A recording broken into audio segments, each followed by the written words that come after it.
સરકાર સમર્પિત હિન્દુ વિરોધી તોફાનો સામે આવેદનપત્ર પાઠવવામાં આવ્યું। મહેસાણા કલેક્ટર કચેરી ખાતે આજરોજ પશ્ચિમ બંગાળમાં હિન્દુ ભાઈઓ પર અત્યાચાર થઈ રહ્યો છે તેના સંદર્ભે બજરંગ સેના દ્વારા આવેદનપત્ર પાઠવવામાં આવ્યું હતું। મહેસાણા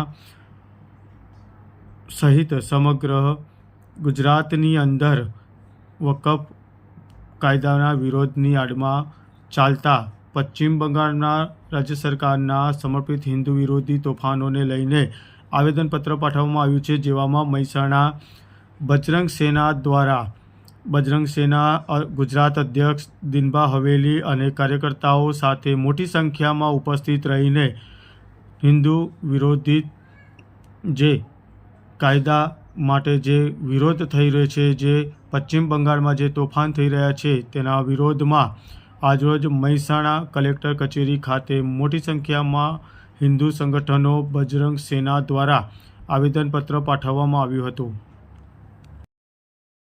પહેલાં તો જય શ્રી રામ, જય ગૌ માતા। હું લાલભા ઠાકોર, બજરંગ સેના જિલ્લા અધ્યક્ષ।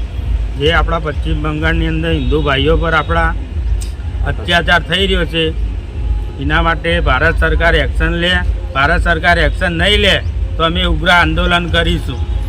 આપણો પરિચય આપજો અને આજે જે આવેદનપત્ર આપ્યું શું કહેવા માગશો? મારું નામ દિનભા હવેલી, હું ગુજરાત પ્રદેશ અધ્યક્ષ છું। જે પશ્ચિમ બંગાળની અંદર જે મમતા બેનર્જીની ડોગલી સરકાર જે હિન્દુત્વ પર અત્યાચાર કરી રહ્યું એ અમે ભારત સરકારને એવું કહેવા માગીએ છીએ કે એમને સહાયતા આપે, એમના વિરુદ્ધ પ્રશાસનના વિરુદ્ધ કાર્યવાહી કરે અને અમારા ભારત સરકારને બસ એટલી વિનંતી છે। જય શ્રી રામ, જય ગૌ માતા।